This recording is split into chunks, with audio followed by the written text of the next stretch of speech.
Sending PayPal payment links allow you to request payments from others easily. Here's how to do it. Log in. Access your PayPal account through the website or mobile app and sign in with your credentials. Generate payment link. Navigate to the Request Money or Get Paid section of your PayPal account.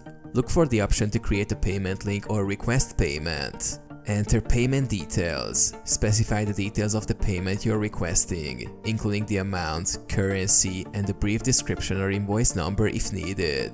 Create link. Once you've entered the payment details, PayPal will generate a unique payment link for you. This link can be shared with a person or business from whom you're requesting payment. Share link. Copy the generated payment link or use the provided sharing option within PayPal to share the link with the intended recipient.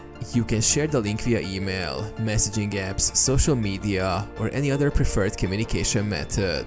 Recipient makes payment. When the recipient clicks on the payment link, they will be directed to a secure PayPal payment page where they can complete the transaction by entering their payment details. Receive payment. Once the recipient submits the payment through the PayPal link, the funds will be credited to your PayPal account.